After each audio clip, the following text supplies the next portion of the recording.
আসসালামু আলাইকুম সম্মানিত দর্শক শ্রোতা ভাই ও বন্ধুগণ, আজকে আপনাদেরকে বলবো কিভাবে শীতকালীন দেশি গুলশা মাছের পোনা চাষ করবেন। তো চাষি ভাইরা, শীতকালীন দেশি গুলশা মাছ চাষে বাম্পার ফলন যদি আমাদের এই নিয়মে চাষ করেন। তো চাষি ভাইরা কীভাবে চাষ করবেন? দেশি গুলশা মাছগুলো প্রতি শতাংশে 600 থেকে 700 পিস চাষ করবেন এবং দৈনিক 2 বেলা খাবার দিবেন। আমাদের এখানে বিভিন্ন সাইজের বিভিন্ন ক্যাটাগরি দেশি গুলশা মাছের পোনা পেয়ে যাবেন। আমরা কিন্তু সারা বাংলাদেশে পাইকারি এবং ফ্রি হোম ডেলিভারিতে দেশি গুলশা মাছের পোনা বিক্রি করে থাকি।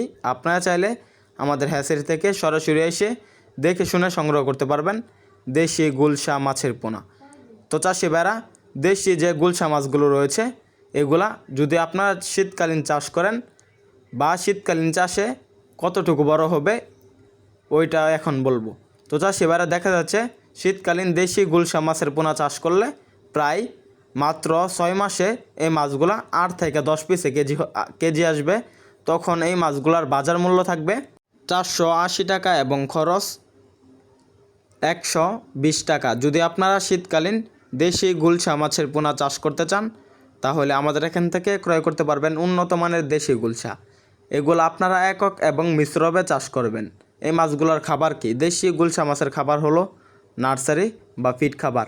আপনারা 15 দিন নার্সারি খাওয়াবেন, তারপরে ফিড খাবার খাওয়াবেন যদি এরকম 1 ইঞ্চি সাইজের মাছের পোনা ক্রয় করেন।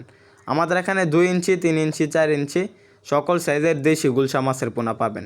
তো চাষি ভাইরা, দেশি গুলশা মাছ চাষে অল্প দিনে সফল হওয়া যায়, তাই আপনারা আমাদের এখান থেকে অল্প দিনে সফল হতে চাষ করতে পারেন দেশি গুলশা মাছের পোনা। তো চাষি ভাইরা, দেশি গুলশা মাছ চাষে শীতকালীন বাম্পার ফলন।